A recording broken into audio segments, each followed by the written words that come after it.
And welcome back. It is I, Haskie, your host. How you doing? Happy Sunday. It's currently the 9th of July. I'm going to be starting a new series for you today. Icewind Dale. Yes. Yes. So, this game and I have somewhat of a history, if you will. When I was very, very young, before I ever got into PC gaming, kinda, sorta, I remember going over to my friend's house. He lived down the street. He played quite a bit more PC games than I did.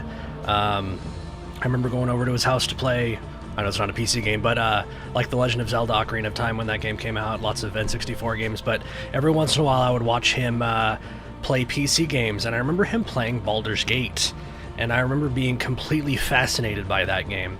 I don't know how many discs that game was on, but I remember it being like 7 or 8 discs, CD-ROMs, not DVD-ROMs, of course. And I remember him going through these huge areas, forests, and he had many characters, and his inventory was filled with gems and scrolls and items and potions, and just all the content and all the stuff, all the areas just fascinated me.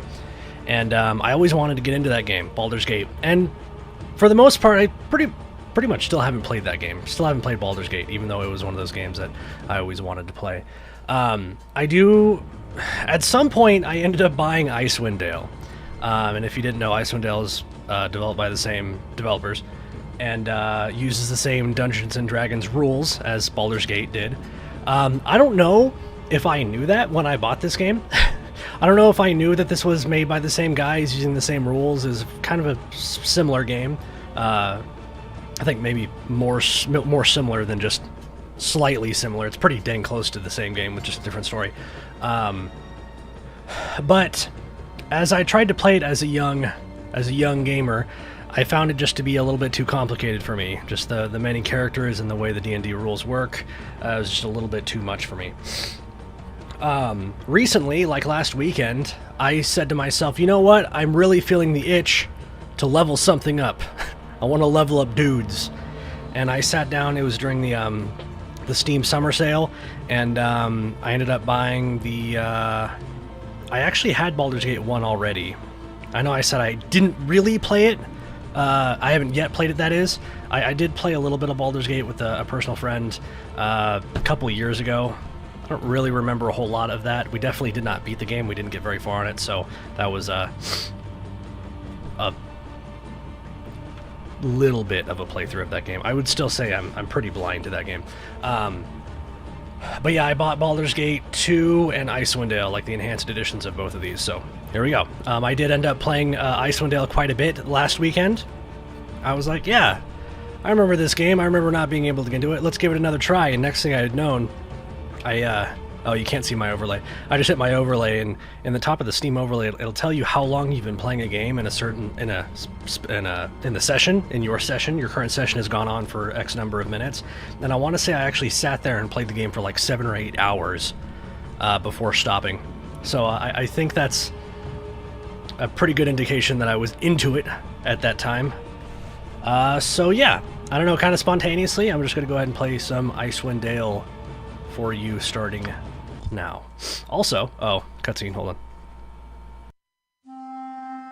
They say that history is the greatest of all teachers, and that tales of past deeds define who we are in the present, and what we shall be in the future.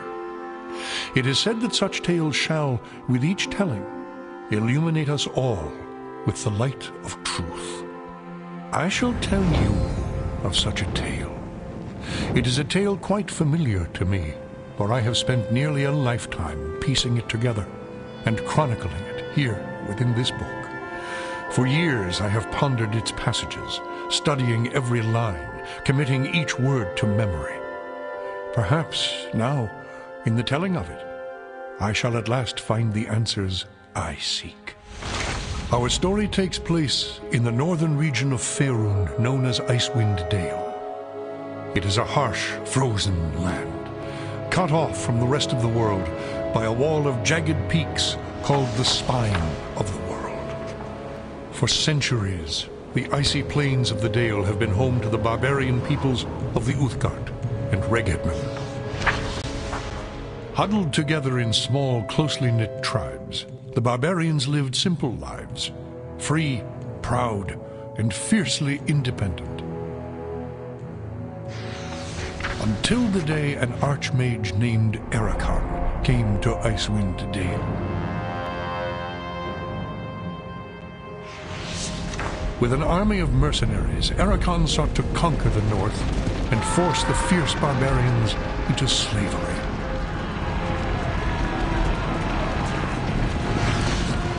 Long weeks of battle followed, and the scattered barbarian tribes suffered terrible losses. Defeat seemed inevitable. In their darkest hour, a barbarian shaman named Jared came forth and demanded a council between all the remaining tribes of the north. A respected warrior, Jared persuaded the council to put aside their differences and unite against Ericon. Strengthened by a new sense of purpose, the barbarians rallied behind their new leader. The combined might of the Northmen proved more than a match for Ericon, who had counted on the division of the tribes. Wave after wave of barbarian warriors tore into Ericon's hired army, forcing them on the defensive and ultimately into full retreat. As his army crumbled around him, Ericon had time for one last desperate act before his enemies descended upon him. Drawing upon his remaining power, the Archmage breached the planar boundaries, tearing open a portal to the lower planes. The foolish Archmage's cries of victory immediately turned to shrieks of terror as the hideous and twisted shapes of demonkind materialized from the portal and poured onto the battlefield. The sudden appearance of the demons drove the combatants, barbarian and mercenary alike, to turn to meet the new threat side by side. The remaining warriors bravely charged the portal to drive the hellspawn back and were slaughtered by the hundreds. As his people fell around him, the barbarian shaman, Jared, looked up from the blood-drenched snow of the battlefield and caught sight of a lone figure high upon a ridge in the distance. Jared immediately recognized this vision as an omen from his god Tempus, and in that instant, he knew what had to be done. Shouting cries to his god, he charged through the ranks of the demons and plunged into the portal.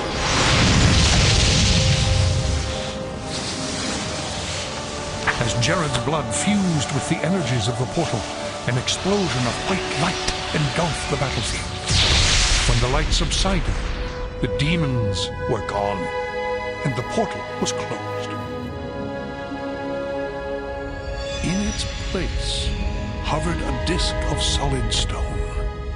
Frozen within the center of the disk was Jared's body, locked in his final moment of agony, in his final moment of triumph for all eternity. But that is not the end of our tale. It is but the beginning.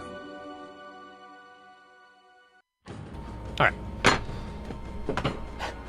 So, I remember watching that cutscene about 1,000,000 times, because I picked up this game many times wanting to play it. I'm like, young me was like, I really want to get into this game. It's way too hard for me, but I really want to get into it. And I remember laughing about that barbarian shaman. His name is like Gerard, I think. Jerrod. But I just, and I knew that, but I always said it as Jared. He's like, hey, I'm a shaman, my name's Jared. I'm here to unite the tribes, you know. No, yeah, it's Jared. It's my name. Alright, okay. Hold on. One sec, sorry.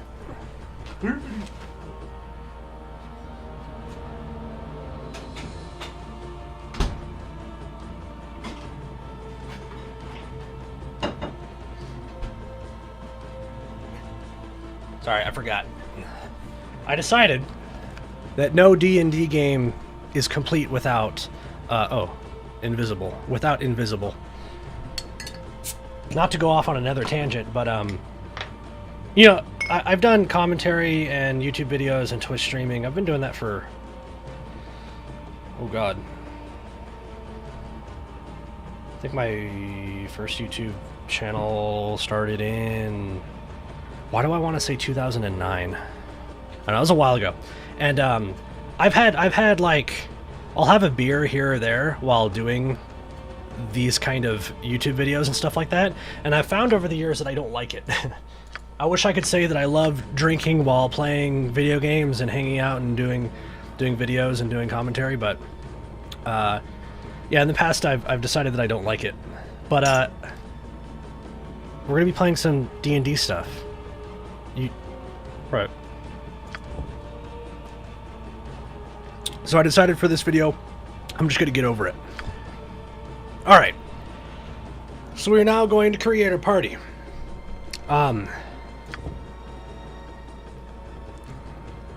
I forgot to mention that this is the enhanced edition of the game. This is Icewind Dale Enhanced Edition on Steam.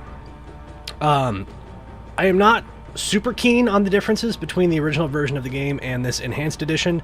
I know that the resolution is, you know, it'll be like at the native resolution of my monitor. I know there's like a quick loot bar that is completely brand new, which during my plays, like my little Icewind Dale endeavor last weekend, I really did appreciate that quick loot tool. We'll take a look at it when we get into the game. I really don't remember pre-generated characters. Might be wrong, but I kind of think that might be new. I won't be using any of those. I will be making my own characters, but yeah. So if we can, we will try to spot those cool new changes. Alright. So the main character, whose name will be Haskie. I think I'm going to do the exact same thing that I did in my my last weekend save file. Who we gonna be? Who we gonna be? I like that guy. This dude. I'm going to be human. I am going to be a Skald. Is that how you even pronounce that? Skald? Skald? It's a type of bard. So bards, of course, play music. They're like a hornblower that buffs the party. With the regular bard, you have like a bunch of different songs that you can play, and they all do different things. +1 hit, +1 damage, saving throws. This one is 50% chance to shrug off the effect of spells such as silence, shout, you know, blah blah blah. Oh, I didn't even notice that. Damn. Health regeneration? That's hella cool. Holy shit. That's pretty awesome. I've never seen like a health regen buff in this game. Anyway, I did go with Skald. They only have one song. They don't have multiple songs that do different things like the bard does. But this one, it buffs chance to hit and damage, and it gets like stronger as time goes on. Like +4 damage, +4 to armor class, immunity to fear stun. That's cool. This is my main character. That's what I like. I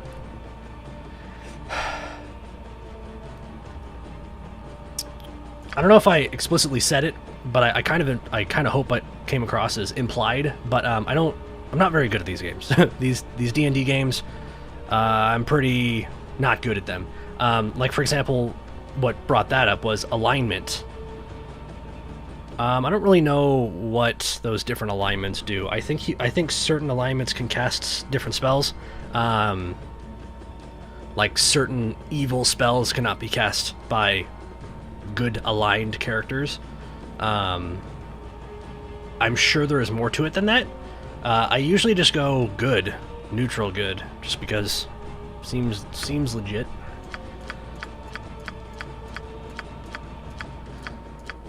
Oh, 87. Okay, 85's fine. So I'm gonna max.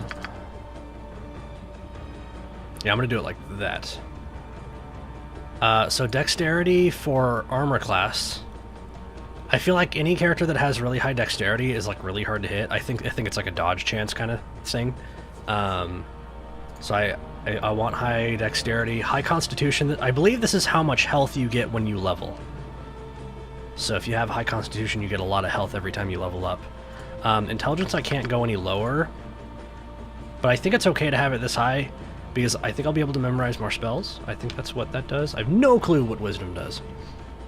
No idea. My character is going to have bad common sense, though.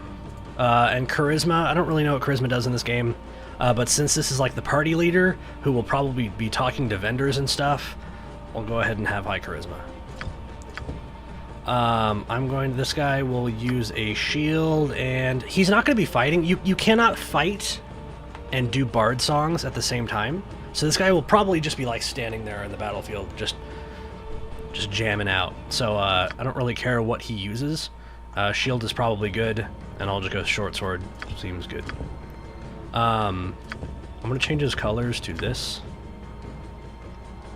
The only reason I care is because like when you move your characters around, it puts like a little X on the ground, and the X, or the color of that icon on the ground is determined by your clothing colors, so you can kind of get an idea of what character is moving where.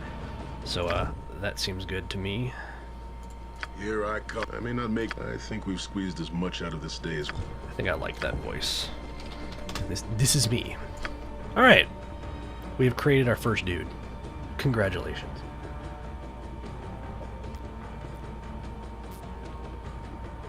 Oh. Thank God. Okay, second character. Alright. Another tangent. I would imagine that pretty much no one watching this video was around during... I won't go into too much detail about it, but back a few years, I tried to make a world record on Minecraft.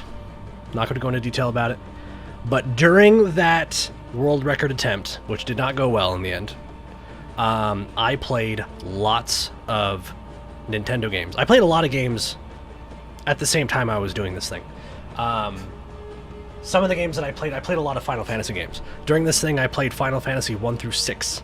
Beginning to end, all 6 of them. Well, actually, I didn't finish 6. I got bored with 6, believe it or not. Even though it's like almost everyone's favorite Final Fantasy game. Aside from 7, I guess. In the first Final Fantasy game, you have in Final Fantasy 1, you had 4 characters. You can choose whatever class they were, whether it was warrior or thief, white mage, black mage, whatever. I did a party. It was like the default party. It was warrior, thief, white mage, black mage, and you could name them, but you only had 4 characters. So the main character was a warrior. That was supposed to be me. It was just Hask, H-A-S-K. The thief, and I tried to come up with funny names with just 4 letters. So the thief's name was Dank. The white mage, which looked awfully female to me, I named Lady. Later on, I found out that the white mage was actually male, which just kind of made it even funnier.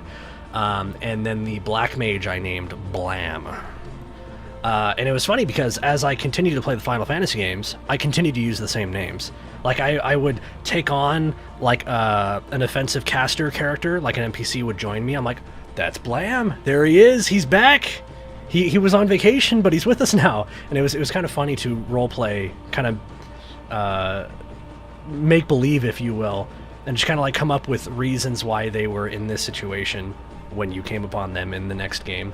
Like, they weren't different characters in my world, in my little make-believe world. They were the same guys, and I would try to, like, tie together the different games, and it was ridiculous. It was fun, though. So, I kind of did that last weekend. I brought my Final Fantasy characters into the world of Icewind Dale. Of course, you can have a party of 6 in this game. I only have like 4 Final Fantasy characters that I bring along with me. So I think my next character was a dwarf. So we'll go with this. The reason he was dwarf was because Dwarven Defender. It's a fighter subclass of fighter, that is. may use defensive stance once per day. Gains 1 use at level 1, 1 use at level 4, and an additional use every 4 levels. For 1 turn, the Dwarven Defender gains 50% increased resistance to all form of physical damage, +2 bonus to saving throws, and a 50% movement rate penalty. So very slow moving, but he's a big tank dude. Yeah, all good. Not hard to understand. So this is my big meat shield. Definitely does not need any of this. Does not need any of that. Does not need any of this. Needs a whole bunch of this. Okay, so this is my... this is another... I have no idea what this means. 18 out of 39. I've noticed that 18 appears to be the max of, like, any attribute. Fighters can go, like, 1 above, but it doesn't go to 19. I don't know what that is. I think it's good, though.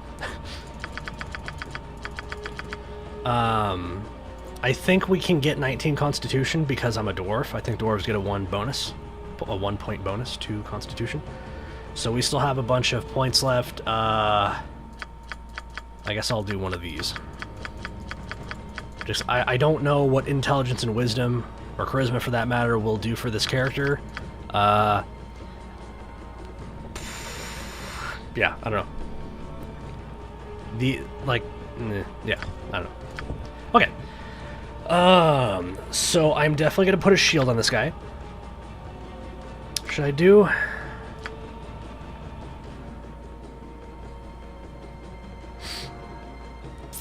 I don't really know how to do this. Before I did 2 points here, and then I think I did 2 points in Warhammer. And I didn't really regret that. But I can totally see myself finding, like, the world's greatest axe and being upset that I can't really use it on this guy. So should I, like, round it out more? Should I do, like, only 1 there, then 1 on flail and axe? So we can use, like, a bunch of stuff? Nah. I don't like that. This is a Warhammer using dude. He's very partial to the Warhammers. It's been 22 minutes already? What? Wow. Okay. What color is this guy going to be? Actually, I think this color's fine. Kind of a brown color. That's okay. Oh. Where is it? Steel yourself. It is an honor. I'll wash me beard in you. This one. This voice doesn't say anything. It just, like, yells and growls and stuff. Huh?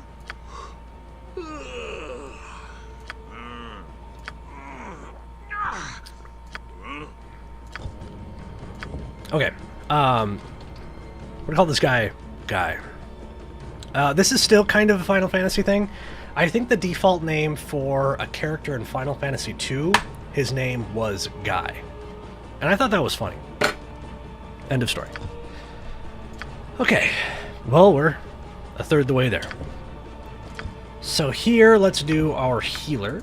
This will be Lady, right? This will be Lady. She's going to be a cleric. That one seems kind of cool.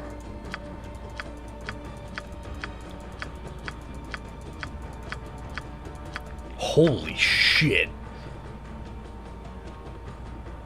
She doesn't look so tough. Heesh.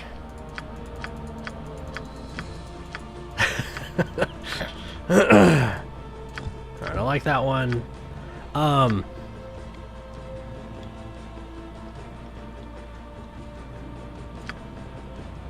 Is there any reason for me to do anything other than human here?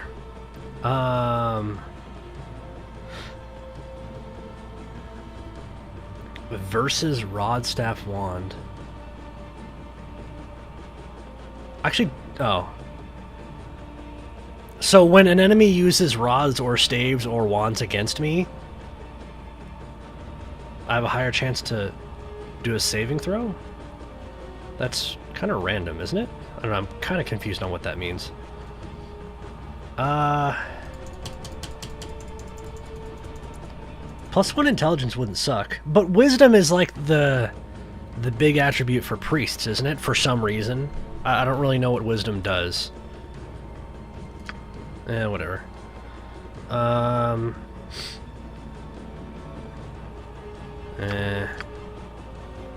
think we're just gonna go human here. So cleric, I kind of quickly skimmed all of these different type of priests. I don't think I care about any of them, though. A lightning bolt once per day? That's kind of cool.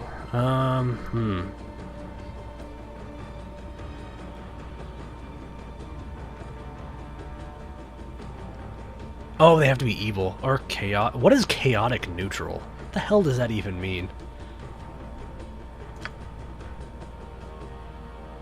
True sight. What is true sight? It doesn't tell you what true sight is here. May cast Seeking Sword.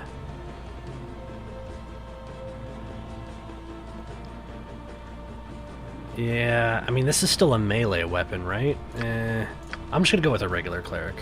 I don't think I'm gonna regret that. At one point I tried doing one of these, and I just hated it. Oh, this is a... yeah. Yeah. We're good with this.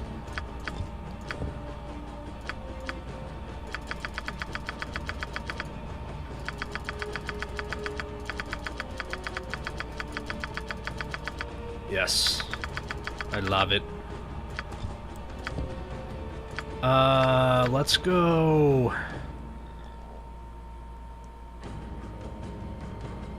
I can't believe there's a difference between Mace and Morningstar in this game. That's kind of funny to me.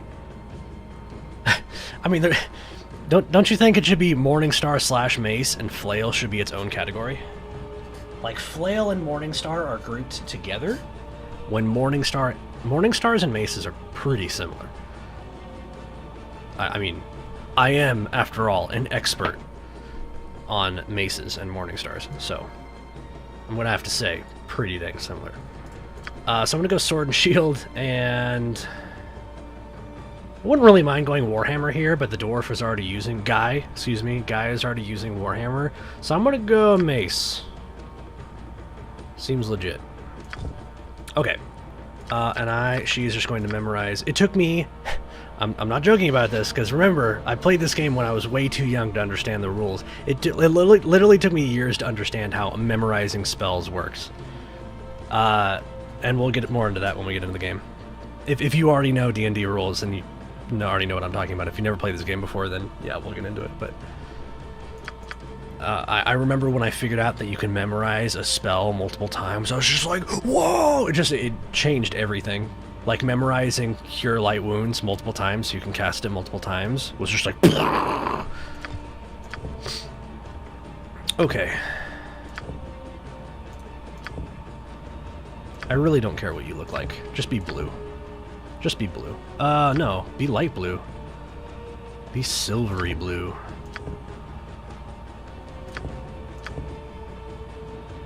This is all the colors we got? What a ripoff. What a joke. I guess that's fine. Wait. That was hard.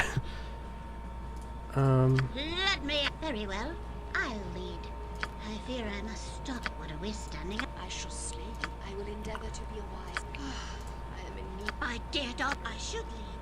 By divine right. Oh. So this is Lady. Obviously. Next, let's do Dank. So let's do, okay. So in my last playthrough, I made Dank into a Stalker, which is a Ranger subclass. And the reason I chose Stalkers are, very good about sneaking around. They have a stealth ability, which kind of works. And I really wanted him to be like a forward scout. I wanted to go into a new area, and I wanted to be like, okay, I don't know what's out here, I'm afraid to move. Dank, do your stealth thing. Do your stealth thing. And I was going to make him invisible, and I was going to take a look around with him and figure out where all the enemies were, and then we wouldn't be surprised by anything. That was the plan, anyway. And I actually ended up really not liking how the stealth works in this game. I'm sure if I leveled up and continued to focus on that, I would have gotten not only better at using the stealth, but my character's stealth would have gotten better, and it probably would have ended up being fine. But it was funny because I wanted him to kind of be a stalker, sneaky, backstabbing thief kind of character. Probably because that's what Dank was in a lot of my Final Fantasy games. But he ended up using a bow, which isn't really that surprising because he's a ranger. But yeah, he dealt like by far the most damage in my party, and he wasn't even really specialized in doing ranged fighting. So I think I'm going to make him an archer in this one. Right after I pick the perfect picture for him. Where are you at, Dank? Where's Dank? No, you know what? I'm gonna do that one. I like that one. It's very Dank-like. So let's go ahead and make him an elf in this game, so we get this bows bonus. Yeah, I think I like this. So it's gonna be a ranger archer. This guy is going to own. This guy is gonna be so freaking good. I'm so excited about this. Let's get like an amazing... okay, I'm gonna store this. Give me like a 90, come on. Holy shit! Okay. Dang. Dang, that's crazy. Wow. The wisdom is... and I can't bring these down anymore. I guess it's... is it because he's an elf? I don't know. That's interesting. Okay. Alright, so this guy, interesting. I don't know if this is a ranger thing, or if this is an archer thing, or an elf thing. Two weapon style. It's like welded on there. I can't do anything about that. So do I just go like this? I really don't want him to have... I really don't want him to go melee at all. Like, if he picks up a sword, I'm gonna, like, slap it out of his hand. Like, stop it! Oh, this is where you... Rangers tend to focus their efforts against some particular creature. Orcs? Umber Hulks?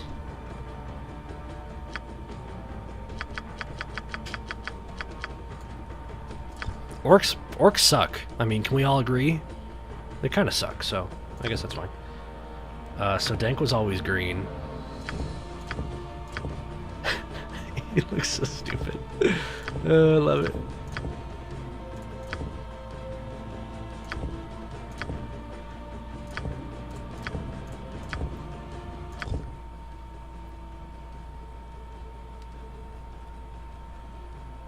The silent blade cuts best. Ah, I should get some good scouting done up here. I'll take care of it. That's fine with me. Getting pretty tired. Oh.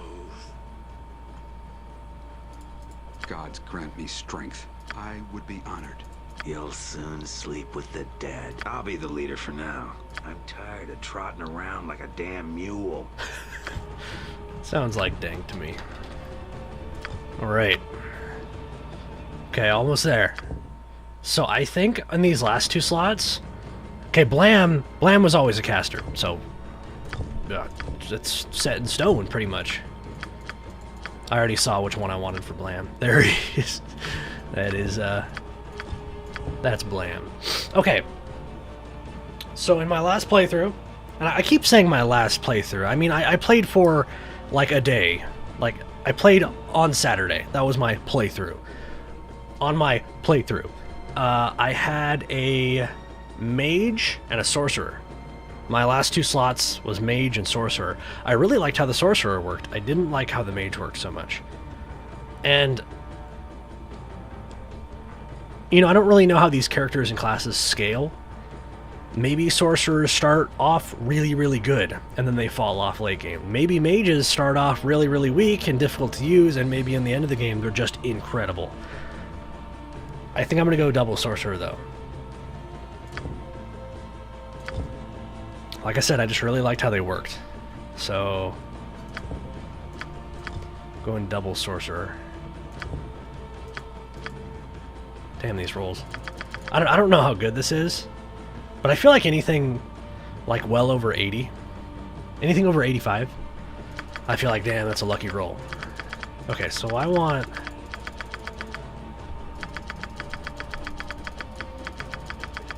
Again, I'm going high dexterity on pretty much everyone, because I just really want that high armor class, which I'm pretty sure dexterity is tied to.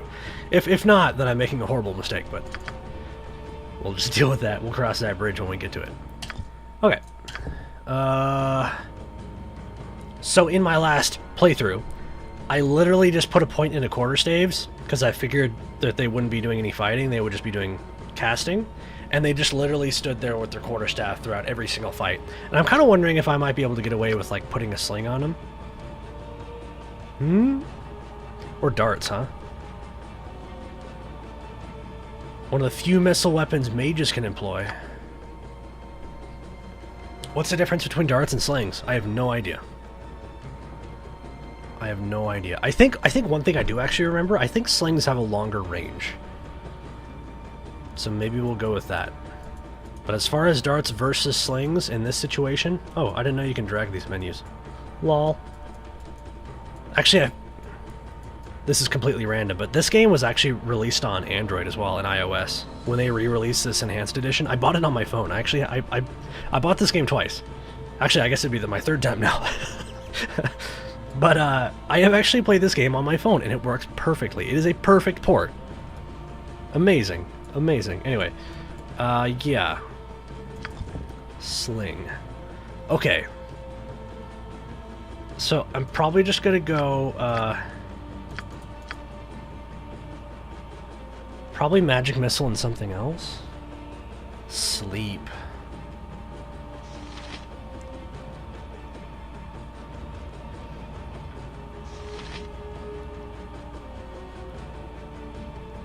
A 1d8 plus 5.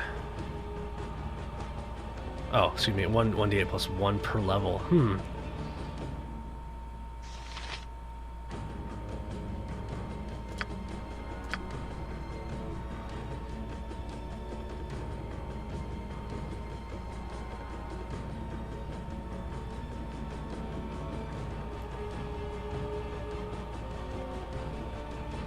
I kind of wonder if I want to try this shocking grasp as well. Whoa, whoa, whoa! I thought burning hands was like a burning grasp, but this makes a cone.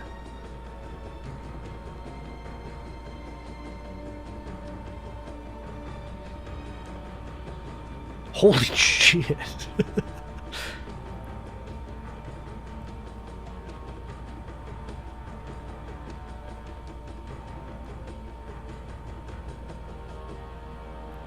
I think I'm gonna do that. Burning hands. I'm gonna do that. So Blam should be... Is red an okay color for Blam?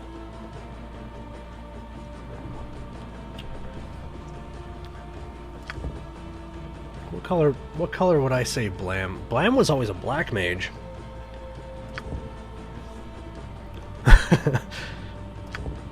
That actually looks kind of cool with the red.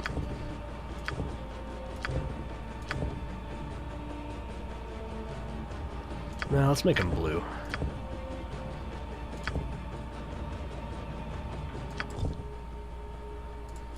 Let me at Oh, him. excuse me.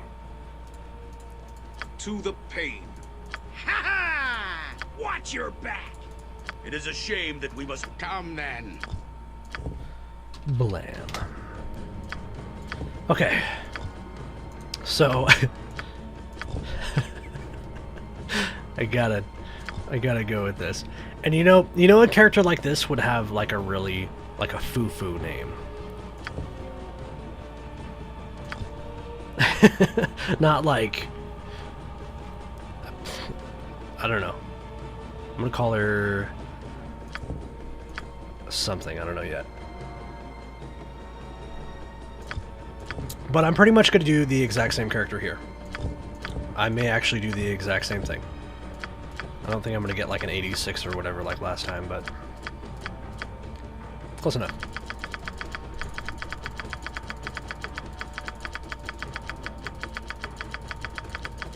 Nice.